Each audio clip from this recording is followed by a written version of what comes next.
Okay, then it's my pleasure to announce the last speaker of this morning, Rita Fioresi from Unibo, and she will speak on supergeometric quantization. Can everybody hear me all right? It's too loud okay. No, it's fine, great.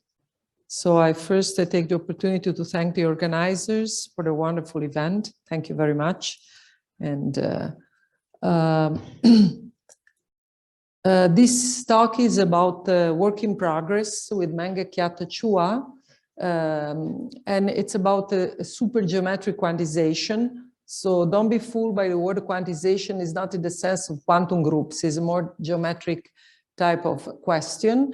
And this is based on two prior works with Varadarajan and Carmelli that we did in the past. Unfortunately, Varadarajan is not with us anymore. So I had to continue with the Menge Kyatta. It's very sad.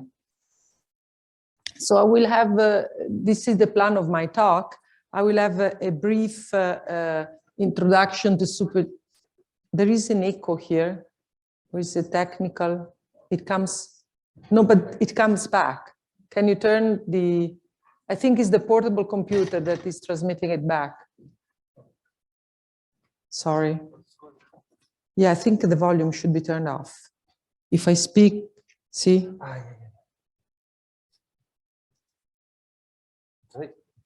Try again. No, keep going. Sorry about this. Okay. Yeah, now it's, thank you so much. See, the organization is perfect, as I was saying. All right, so we'll do a brief introduction to supergeometry. I know that this is an audience, not everybody is familiar with the language, so I will be trying to recap. And then we talk about supergroups, super Harish-Chandra pairs, and then finally the concept of unitary super representation. And only the last part, I will go into the title of the talk, because I figured that it is necessary to give this bit of introduction if I would like to be followed. Do not hesitate to stop me if I say something that doesn't make sense, okay, to you, because I'll be more than happy to explain. So what is a supergeometry? So supergeometry has been around since the 70s, and so before it was called graded geometry or Z2 graded geometry. Now with the word super, it became more fashionable, but it's always the same, right? So you have a vector space and you have an even and odd part, V0 and V1. So we call the vectors in V0, we call them even. The vector in V1, we call them odd. And then you see the typical and stupid example is when you take a field and you call Km and even and Kn odd. And then you take the sum of the two and you give this strange name, Km/n. But what it means is that Km plus n with the parity. And of course, if you give me a random vector, it won't have a parity, of course. I mean, the parity, it's only if you stay in the even or the odd part. But then we write all the equations and extend them by linearity. So every time we write something like this, we mean that we take A and B as homogeneous, and then we extend if they're not. So that's the typical way of writing. So what is a superalgebra? So we have all these concepts that we have usually in algebra and geometry with a grading. So, well, it is nothing but a super vector space with a product that respects the parity. What does it mean? It means that if I multiply two even elements, I get even. I multiply even and odd, I get odd, and odd, odd, I get even. That's all it means. Very, very simple. And you can take a very categorical approach to these things. So you could define the category of super with a sign and not bother about all these definitions. But I like to take the like easier road, because then it will be understandable. So word commutative means that it's not that AB is BA, but AB is a sign depending on the parity BA. And the prototypical commutative superalgebra is what I call the polynomial superalgebra, meaning that the x1, xm are the even generators and they behave like polynomials, so it's symmetric algebra. While the odd generators, xi1, xin, they behave like an exterior algebra. So it is xi1, xi2 equal minus xi2, xi1, right? This is the idea. And then you consider expression that contain both. And you can prove very simply that if you take a commutative superalgebra, which is finally generated, it is a quotient of this object. So all the results I would dream, they're true. And they're not difficult to show. I just follow the usual. This is something not that difficult. Now, what is supermodules? Again, this is a notion that is very, very natural. So you just take the tensor product between just a commutative superalgebra and some super vector space.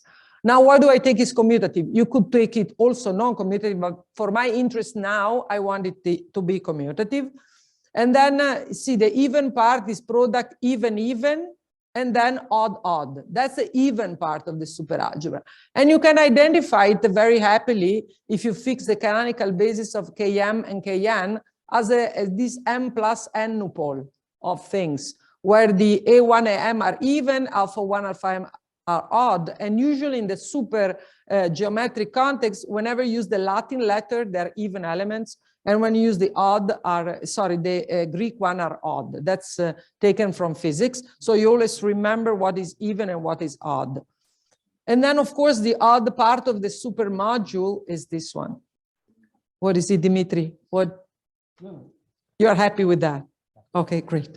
Please feel free to ask. I know you are a very expert into this. So please, if I make some imprecision or need clarification, do not hesitate. All right. Then what is the A points of vector space?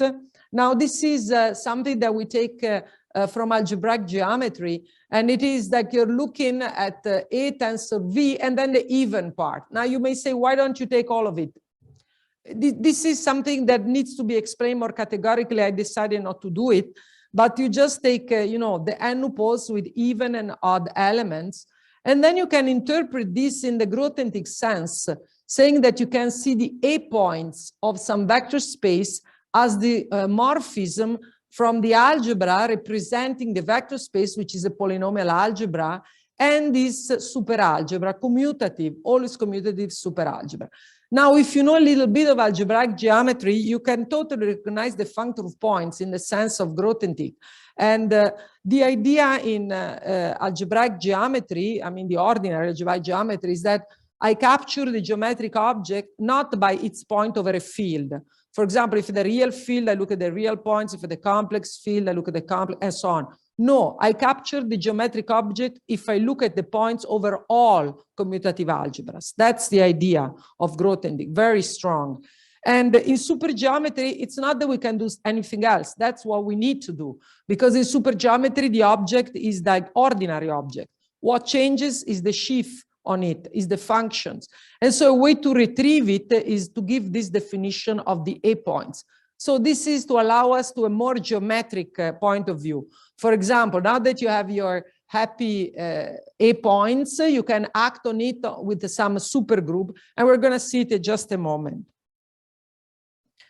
Now, what is a supermanifold? Okay, I don't want you to be scared by this slide. I put it by completeness. We're not going to need any of this in this talk, but just to give a feeling what this theory is about, because in this talk, we talk about the actions of supergroups on supervector spaces, even infinite dimensional, that's okay. So we don't need this more general framework, but I figured that since we talk about geometry and some supermanifold will make their appearance, I figured that I wanted to give these definitions. So what is a supermanifold? You take just a topological space, which is an ordinary manifold, perhaps, and then what you want to do, you want to consider C-infinity functions. So you put some structure of manifold on your topological space, and then you tensor by this this exterior algebra, and then you define the sheaf of super functions as this tensor product. And then you have to specify how you, what can I say, how you transform the coordinates from one patch to the other. So locally, you want this thing. Globally, what they are, you don't know. You need to patch. And when you patch, you're allowed to mix the even with the odd coordinates. So you're allowed to make a mix. It's not that the even stay even, odd stay odd. No, that's too simple. You need a mix. This is, I'm told, because I'm no physicist, I'm told that this is linked to the fact, you know, there are the bosons and the fermions, they obey to different statistics, and you need this to describe their wave functions. But I do not dare to give such, there is plenty of people here that know more than me about the physical interpretation. And by the same effort, you can try to define a super scheme. And in fact, Manning defined it, and also the linear gave perfect definition. You want this to be, so we know the manifold are locally modeled by they're locally modeled by Rn or Cn. So super manifold are locally modeled by some super space, super vector space. In fact, that is the equivalent. Super schemes, as for regular schemes that are locally modeled as the spectrum of a ring, here they're locally modeled by the spectrum of a superalgebra. I won't get into the, yes. Can you speak louder? I'm sorry.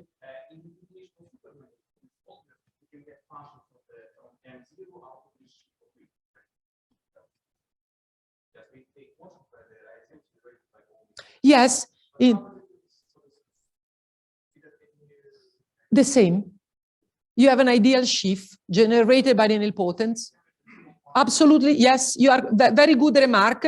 You can always retrieve the ring of the regular ordinary function, both for supermanifolds and for superscheme, by quotienting by the ideal of the nilpotents, and it will be an ideal sheaf.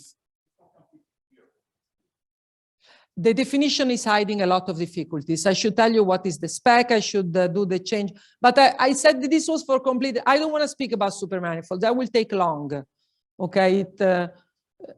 Yeah, I don't want to do it.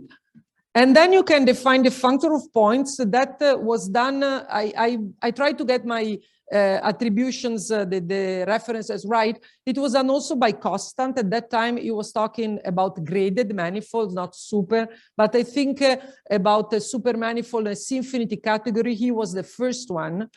So if you have a super manifold, you can play exactly the same game. You can define a functor, taking any supermanifold to the morphism. And what it turns out, if you are in the infinity category, that it's just the morphism on the global sections. For the infinity category is true also for ordinary manifolds. Of course, not for the analytic, you know, the complex analytic, this is false. And this is false also for super schemes. If you do not have an affine super scheme, that's not true. But we will not get into the business of understanding what is the functor of points in general, because that is taking us too far. Okay, so let us go more into the groups, because what I'm really interested are groups. So what is a supergroup? I take my favorite supergroup, which is a GL. So these are the invertible. So you can view them, but maybe not now. So we view it as a very strange object. You take the functor of points and you represent it as matrices where the diagonal blocks are even in determinates and the off diagonal are odd. And yes, with entries in some ring. Now you can look at it as, you know, this algebra here represents the group, meaning that these are the functions on the general linear supergroup, which is, of course, their ordinary supergroup is GLM times GLN. And then there is this odd part that dangles there, this exterior is staying there, and you don't really understand now why it is sitting there. And you can, in fact, you can write a morphism just specifying what are the images of the even and odd generators, so to speak. They're not really generators, but they're global coordinates for the group. So you can view this general linear group in a more, so this is a kind of ugly, you can view it in a more geometric way when you look at it as the actually the group acting on the superspace. So you remember that we're looking at a superspace, the A points, as this M plus nuples, right? And the general linear group acts on it, really product, matrix, you know, rows by columns. So it is very nice, this picture, that you can retrieve this, and you can speak about action, okay, if you have this way. So this is So any question? We're so happy so far. I mean, in this very quick and what can I say, very synthetic description of supergeometric objects. Okay, now I want now to go on what we are doing, meaning that despite the fact that functor of points and a lot of geometry sheets and manifolds, that's not the thing we're doing. We look at a supergroup as what is called a super Harish-Chandra pair. And again, the attribution, I think, I'm not fully sure, but I think it's Kotzul, the first one defining it, and then Constant took it over. And the lots of French people worked on this concept. So what is a super Harish-Chandra pair? Super Harish-Chandra pair is a smart way of understanding a supergroup. So a supergroup is like a Lie group is like a manifold with a sheaf. That's very complicated. Harish-Chandra pair is smart because what you do, you take an ordinary Lie group, G0, that's just any Lie group, and then you take a super algebra, which is a linear object. That's great because linear objects, are much easier to deal with. And then you want the even part of your Lie algebra. That's the Lie algebra of the group G0 that you're taking. And then you want the G0 to act on this Lie algebra with the adjoint, okay, for matrix. For no matrix is the definition I don't want to get into. So you understand how these French guys were smart, right? You could do this very complicated supermanifold structure and so on, but no, that's not the route they're taking. They're taking a Lie group.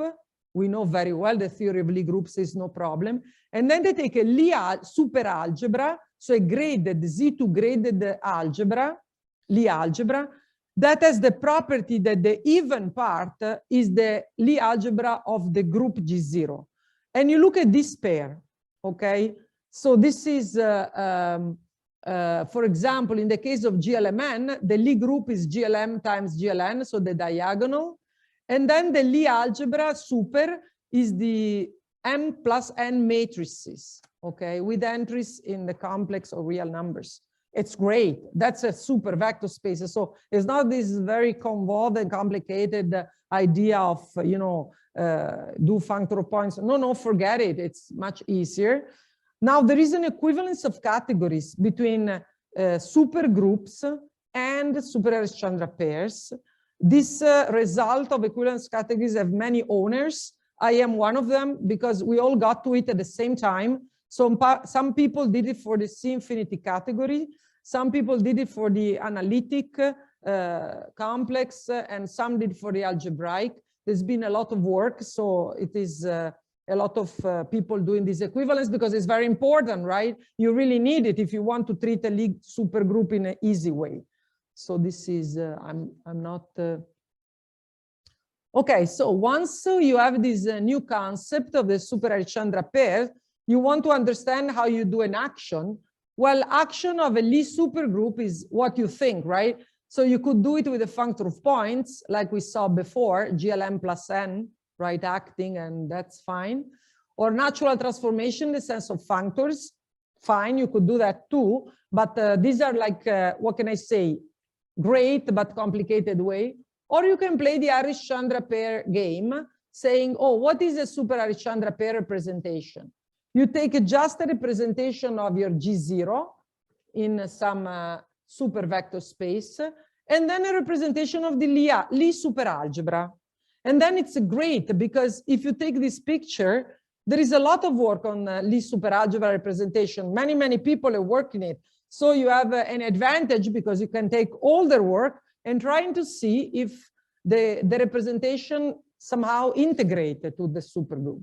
So I'm just trying to say that this is the way to go if you want to reach quickly, not the natural transformation and the Grothendieck functor of points, but this easier and more accessible point of view, at least to me. Okay, just to give you a feeling on how this is going, I just wanted to give a little example of the orthosymplectic. So the orthosymplectic group is the group that is there is something here you can't see, but is like the symplectic, right? Except that this form that looks a bit like the one giving you the orthogonal, a little bit like the one giving you the symplectic. So it's a mixture of the two. This is one of, in the Lie theory, we have 4 families, A, B, C, D, right? And the orthosymplectic is similar to the orthogonal in the sense that will give you the family B, C, D. I will not get into the classification. And so how do you describe the orthosymplectic 1, 2? And this is no coincidence I'm choosing this example, right? Because if you know the theory of Lie algebras, you know that SL2 plays a key role, right? Because when you do the classification, you use the representation of SL2 to get it, right? That's what you do. In the super world, there is not only SL2. There are 4 of them. There is SL2, of course, and then GL11, orthosymplectic 1, 2, and then something called Q2, which is really ugly, and we don't talk about it. But I'm saying that this little one, it's not just any example, it plays a key role. Okay, so what is the reduced group? It is an SL2, and then you have this Lie algebra, the orthosymplectic algebra, which has this description. You have this 2 by 2 matrix belonging to SL2, and then this alpha and beta. Be careful, here is no functor of point. These are numbers, right? Because when you look at Lie algebra, this is a vector superspace. So these are really complex or real numbers. So much easier to deal with. So that is the generators. So these are the, see this is beta beta. The generator is this little x. And then there is alpha minus alpha generator, this y. And there are these, I wrote some of the commutation relation, this xx equal e. Now it is a bit disconcerting to see xx bracket not a 0, but this is odd, right? So an odd bracket is x times x plus x times x, so it's non-zero. Maybe 0, maybe not, but I'm saying it's can be non-zero. And you can look at the representations, and I just wanted to give you a feeling. What are the representation? The representation of SL2, and then also the Lie algebra. So look, this is for me a prototypical example of what happens for a supergroup representation, because you get 2 representation of SL2, right? These are the ladder representation of E and F. Sorry, yeah, no, this is E. So E is the generator of SL2. So we'll move you down in the ladder. F will move you up, whatever you prefer, what you call them. But then look, the X will move you from, see, this is the V0, right? And it will move you up and down because the SL2 representation will keep fixed the components that are homogeneous. So the V0 will be kept fixed by E and F, while the odd elements of the Lie superalgebra will move you across the 2. This is something that always happens. And yeah, and then you can prove that this type of representation are all. So as OSP 1, 2, or representation, finite dimensional will have this actually the highest weight. Finite dimension for sure. But if you take the highest weight, they have to be done like this. I'm not sure who has done this result. Probably was Katz. I'm not sure 100%, but okay. Yeah. Latest and best. I was apologizing already that certainly I was not giving attribution correctly. Certainly latest is somebody that has worked a lot in this. I'm sorry. I was mentioning the French. Andrei, you are totally right. The Russian did most of the work. Shame on me for not mentioning the fathers of this theory. Okay, now I want to, so this, I'm interested in unitary representations. And for this reason, I need to tell you what is an Hermitian product. And Hermitian product is exactly what you think it is. That is, when you do U times V, you need a sign to reverse, right? And then you can prove these very silly things about the fact that Hermitian product corresponds to a super Hermitian product corresponds to a pair of Hermitian ones with an I. And if you are like me, you forget the I and it's just terrible. But okay, this is a slide to tell you what you think is true. and it's not smart at all to work out these little calculations. So Hermitian product on superspace, fine, done. Now, what is a unitary representation? It is exactly what you think it is. So you need a Hilbert space with this Hermitian product because we're interested in infinite dimensional. Of course, you could do finite dimensional, but that's not what we want to look at.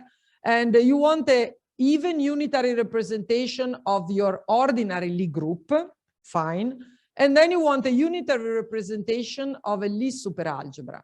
And in such a way that the analytic vectors of your G0 representation form really the unitary representation of the Lie algebra. And then you want that H is the completion in the sense of Hilbert, you know, with respect to this product of this superspace. Now, if you know the theory of unitary representations of Lie groups, that's exactly what you would say. So it is not something that, oh, well, we dreamt it. No, no, it's really something that you totally have. Like in the case of a Lie group, you get a representation, you know, in some infinite dimensional space, and the Lie algebra are the analytic, correspond to the analytic vectors, and you get the completion. So it's really, really what you think it is. Now, but we want now to go more specific. So I want to study particular type of representation that are called the Harish-Chandra representation. So you need a complex vector space, super, typically infinite dimensional, otherwise they're no fun. And then you take a complex contragradient superalgebra, and this is of the families, okay? These are the families, there are only very few of them. And you want also to take a Cartan decomposition, meaning that you take the compact K of your ordinary group, and then you decompose with respect to P.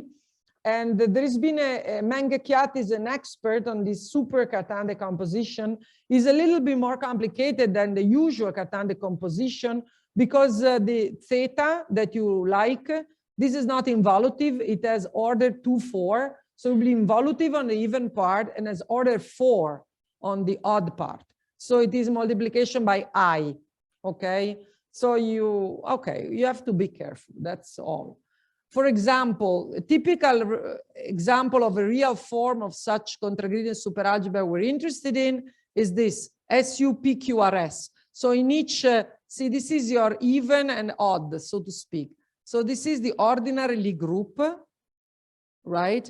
And then the Lie superalgebra will be SL, MN, the sum of the two. Okay, this is whatever. And then, you know, the other thing is that as a consequence of the fact that the theta, the Cartan automorphism, no more involution, is order 2, 4, is that not all simple supergroup admit a compact form, okay? Which is to me surprising. Only some of them do. The type A and the type C, essentially those that do not contain OSP12, because the moment the OSP12, this little guy is inside, it will ruin everything. You can't have the compact form. OSP12 doesn't have a compact form. If it is inside one of this group, it will not give it, okay, whatever. This is a little defect, but okay. So what is an Harish-Chandra module? What is an Harish-Chandra representation? So you want a representation of your real algebra, but in such a way that the compact part, of course, it decomposes in a finite dimensional representation. But when you take the finite dimensional representation with the same character, the sum of them is finite dimensional. This so it is a very, what can I say? It is it looks special, but it's the right object to look at because it will behave nicely. This was introduced by Harish-Chandra in 1956. He wrote a series of papers that they're really beautiful. Even now, if you read them, they're very, very beautiful. But okay, not perhaps the best, I mean, a bedtime reading, but really very nice. Okay, so if you know what is an Harish-Chandra representation for an ordinary Lie group, that's really the same. Okay, it's the same. It's no difference. And other thing I want to point out is that the K For me, it is really even. So the compa is even always. That is in this decomposition.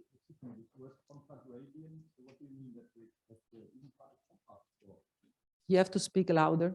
You have this notion complex contragradient. Yes. What does it mean contragradient? Yes. So it means like this. You get the Cartan matrix for Lie groups, right? For Lie algebras, sorry. If you have ordinary Lie algebra, Cartan matrix gives you the Lie algebra, right? There is a construction.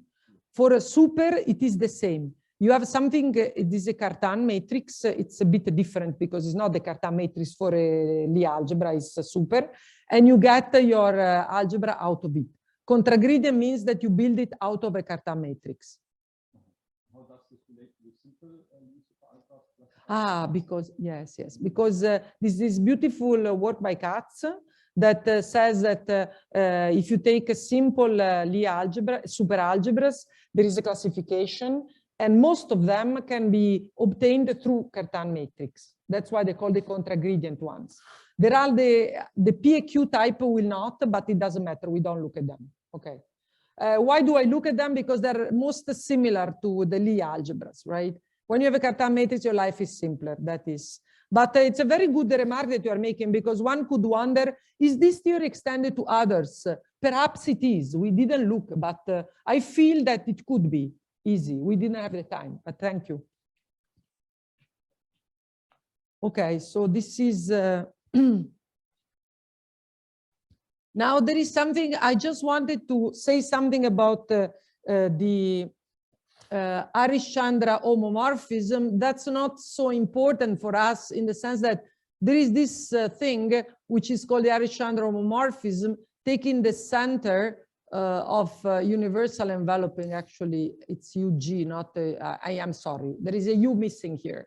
Okay, going to the symmetric polynomial invariant by the affine Weil group action. And if you don't know what I'm talking about, don't worry, I will stop presently. It's only this slide. And just to tell you that the Harish-Chandra homomorphism, which is so important in playing this game of Harish-Chandra representations, does not have a straightforward generalization to the super world. There is a U missing here. I'm very upset that I forgot it. So this is, what happens is that you get the Harish-Chandra homomorphism not going like realizing an isomorphism with this object here, the symmetric, the polynomials over the Cartan invariant by the Weil group, but on this other object, this IHC. And this is a new thing discovered by Katz, published in a very obscure paper. Okay, so this is just to tell you. Why do we need it? Because in our work in 2021, we needed this homomorphism because we wanted to find out how can you find an irreducible highest weight representation. See, if you are like me, that you really like to study representation theory, you care a lot about what representations are irreducible. And then this very ugly and unpleasant beta Harish-Chandra homomorphism, well, ugly, I like it, but I understand it is ugly if you see it the first time, is necessary to tell you a condition that is necessary to have a reducible representation. So you need to have this condition. And before you think it's, oh, come on, it's easy condition, positive. Remember, we are in the complex number. So saying positive, it means it's real. And this is already surprising. So it is a very restrictive condition. Okay, so this is just to get, I'm not going to use it, just to tell you a little bit. So the Harish-Chandra cone for the type of SL2-1, so if you know a little bit of Lie theory, I'm sure most of you do, this is the root system of SL2-1, which is exactly combinatorially the root system of SL3. And if you have the question, which I ask myself, is it always true that you can get combinatorially the Lie superalgebra root system as Lie algebra root systems, where you forget about the parity? That's a question you may ask. So the answer is almost always, But if you allow me to take quotient of root systems in a sense that I'm unable to explain, the answer is yes, you can. You can always play the game of Lie algebra, even if you have superalgebras. So the Harish-Chandra cone, the one given by these conditions on the weight space, these ones, right? Positive for compact root and negative for non-compact. I just wanted to give you a pictorial thing saying, because you see, if you put too many conditions, maybe there is no region where this is true. No, there is a region, is this one. See, this is the even root, so you have to look at the things that are positive, so they sit in this area, and then you take the odd root, and then you take those that are negative, so they are in that area. So it's a little exercise. Actually, it's not an exercise, it's evident as it is. All right. So we established what is Harish-Chandra cone. And so we had a little theorem about OSP. I already explained to you that OSP is not just anything, a little example, but it's very important because it plays the role of SL2 together with SL2 in the theory of superalgebra. GL11 is really stupid, so you don't have to worry about the representations because they're very small. Now you have that a unitary module for OSP, you can have it only if the highest weight, it is negative and real. And then if you get this condition, it is irreducible. And you can actually get all, so you study first the Lie superalgebra representations, and then the OSP group representation, supergroup representation. And so you get a classification of all representations that are unitarizable of the OSP group. And that's what we did with Varadarajan and Carmeli, we did it. But this, unfortunately, as it is in mathematics, tells you, oh yeah, you can do this and that, but it doesn't explicitly construct them. So that is what was motivating Harish-Chandra. The theory of representation was known, but Harish-Chandra wanted a concrete realization of such representation, which is a different matter, right? Exhibit. So that's what we want to do. So we wanted to realize these representations. And that is what we're doing, the geometric realization of the Harish-Chandra unitary representation. So what we've been doing, we take a real supergroup, we pick a maximal torus, and then in this compact and non-compact part, and this is a G contragradient superalgebra, and you look at the super-Cartan decomposition. So I put an index C to mean that we are in the complex, and when I don't write anything, it means that we are in the reals, okay? So this is the little, what can I say? It is the little playground that I am in. Then I'm also asking that the rank of the compact is the same as the rank of the Cartan. So this is an equal rank condition. And if you look at the classification for Lie groups, for example, in Algason, and you run through it, you see that this condition is actually restricted. So there are, it's easy to see, there are cases in, for example, the orthogonal series where this is not true. Okay, I am sorry, we don't treat those. We look at only rank of the compact equal to rank of the Cartan. And we look at the super-Cartan decomposition. Why these hypotheses make us our life easier? For example, it makes it easy in many reasons. But the first very simple reason is that if this rank is equal, then H is a Cartan of K2. So you can, when you look at the complex of this, P and K become sum of root spaces. So life is really simpler, and you don't have to look at this very ugly, well, ugly depends on the taste of the people, but you don't have to look at the maximal compact and this Vaughan diagram classification. Now, in the case of our hypothesis, we can fix what is called an admissible positive system. So when we have this K plus P, we have that the condition says that you want the P to be stable under the sum of all the roots of K. And so what happens here is that, for example, if you take alpha is compact and beta non-compact. Alpha plus beta is non-compact. So this will keep you inside P plus, the positive system. But if you pick A plus beta minus beta alpha, that's not admissible, because if you sum minus beta to alpha plus beta, you get alpha, which, no, wait a moment, that's okay. What do you have to do? Yeah, if you sum minus alpha to alpha plus beta, you get outside admissibility. So you get outside the admissible system. Why are admissible systems so important? I will show you in a moment, but this is a positive system, not always exist. And if you pick it, your life is simpler because you get something called the Harish-Chandra decomposition that you wouldn't get otherwise without the admissible system. Now, positive system, well, that's important because when you study the representations, you're going to look at the highest weights. You need a positive system. Now, what happens if your positive system is not admissible? There has been substantial work by Enright, Schmidt. They published the papers where they look at the non-admissible system representation. That your life becomes much harder, and the representation are non-highest weight. So all the machinery for highest weight and so on, they don't work. So when you look at the Harish-Chandra decomposition, it allows you to establish an isomorphism of this P minus K P plus into G.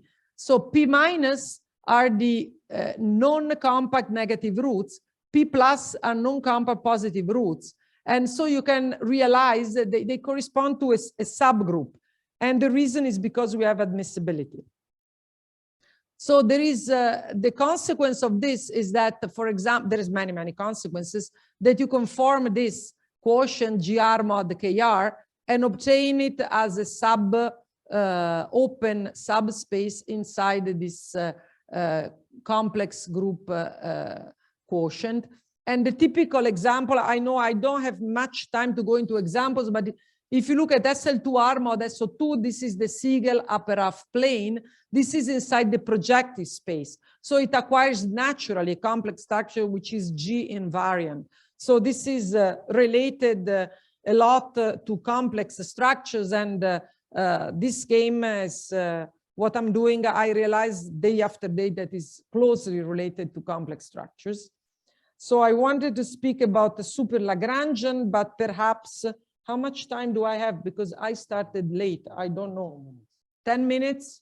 All right. So I will skip the super Lagrangian, despite how beautiful that is, and the super space, Siegel superspace. It's a pity though. And I will give you the theorem that we proved. This was in 2019. So if you look at the following super bundle on the quotient G mod B, okay, so this, I'm sorry, this H, well, it's not necessarily Hilbert. I'm sorry, I was. So you can realize on the sections of this line bundle, which I will explain more in detail later.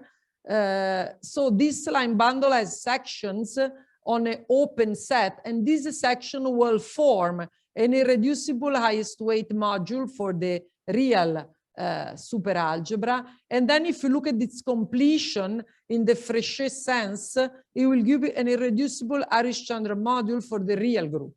So now we need to take the Fréchet closure because we don't have a unitary structure. So this theorem was a preliminary theorem to reach the unitary, which I'm going to explain in the last 5 minutes. So it'll be really fast. So we started with this. Now, how will we get the unitary highest weight explicit realization? First of all, you have to look at the Iwasawa decomposition. And if you know the classical Iwasawa, that's really the same. So you have, for example, here is a baby example where you take the complex nilpotent, and then you take the Borel, and then you take the real torus. And then you look at the G. So G, it will be SU2. A, it will be the Lie algebra, real Lie algebra of the real torus. And N will be just this Lie algebra of this Lie group. So it's really very, very straightforward. That's not smart. Now you can look at this manifold X, which is the complex group modulo the nilpotent. And this algebra, thanks to this, X is not equal. X is inside. I apologize for this error. So X is GA, which is inside this quotient. Okay, exactly as the G times A is inside in this example. And the idea of Gelfand and Guillemin and Sternberg is that I want to build a model. I want to write a unitary representation of a supergroup. Well, they did it for a Lie group on some Euler space, such that this representation will split into the sum of a family of G representation that occur once in this Hilbert space. So you realize we don't want to construct one unitary representation. We want to construct a family of unitary representation. And this model, what is called model, takes the name of geometric quantization. And again, I will forget to name some of the people. Certainly Vaughan worked in it, Constant, and many others, which Kirillov, the orbit method, and I apologize in advance. Okay, so what is the deal? So we do the super Iwasawa decomposition, as I said. We look at, again, an error. This is subset. And I explain some of the basic facts in ordinary facts are not basic at all. So we have a unique G0 times T invariant Kähler form on this manifold, ordinary manifold. And this Kähler form is realized by a Kähler potential. There should be a 0 here, which I forgot. And then you can build an Hermitian line bundle. Well, you can, of course, where this is this Chern class. In a moment, you give me a Kähler form, you're giving me a Chern class, because that I can perceive it as a curvature. Here it's like the trivial Chern class. But before you think this is trivial, it's less trivial because Chern is in the C infinity category. So there is a bit of work to do, which is non-trivial at all, to prove that this bundle is trivial as an analytic. So it's Hermitian bundle. So the analytic structure is the complex structure is given by this non-vanishing holomorphic section. There is no reason why that should be. So there is a C infinity section, yes, because the Chern class is 0. But is there a non-vanishing holomorphic section? Less obvious. And it requires some work. But luckily, Guillemin has done it for us, so we don't have to worry for the ordinary. And then through this, you can realize this identification. And this beautiful holomorphic section will control the Hermitian product of the bundle. So I'm just summarizing very quickly a very long story that was done by Guillemin, Chua, Sternberg, and many people publishing in top journals. And, you know, they were having a lot of fun. So what we've been doing, Mankiat and I, we've been generalizing this picture to the supersetting. Why? Before you think, oh, well, they didn't do really much work. There's Mankiat and Rita, you know, they just play the game. I want to alert you that whenever you take integrals in supergeometry, you're running into the Berezinian business. You have to do the Berezinian, and things becomes really, really ugly. If you ever taken an integral on a supermanifold, you'll know that. And here we have to take many integrals because the Hermitian product is obtained on section via integration. And that is what escaped to us, Carmelian, Varadarajan, and I. We couldn't do it. We needed some help. And the help, I am sorry to say, came from physicists. I'm sorry to say because I was hoping to do it in-house as mathematician, but I'm glad I have many physicists as friends, and I was able to do it through their help. So in the last 3 minutes, let me tell you what it is, a super quantization that we did. So we have a real form of some contragradient algebra. We have the real supergroup, maximal compact, torus, and so on. And then we build a super Hermitian bundle that is going to be trivial by construction. And then we prove the existence of a super Kähler form, which is globally d beta for one form. This little beta will control the super moment map. Not so obvious to define in general, but here, yes, we can define it. and it has all the nice invariant properties. And then we're able to define the Hilbert space of sections of this line bundle associated to the Kähler form. And we look at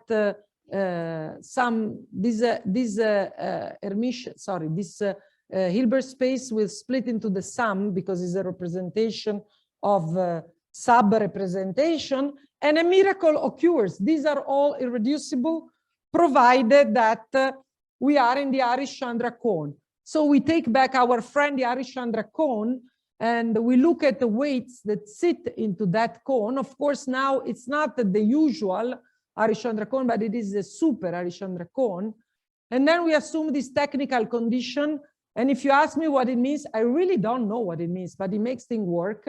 Rho is the sum of positive even root minus sum of negative even roots. But is a old friends, no chances. I mean, it's here for a reason. I don't understand it, but it must be here for a reason.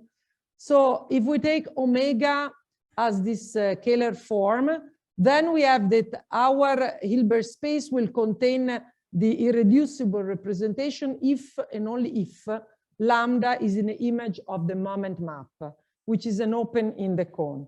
And I think I also wanted to tell you the story, what happens if we pick a weight which is on the border of the cone, which is a work that we're working now, but there is no time. Let me finish here. Thank you very much for the attention.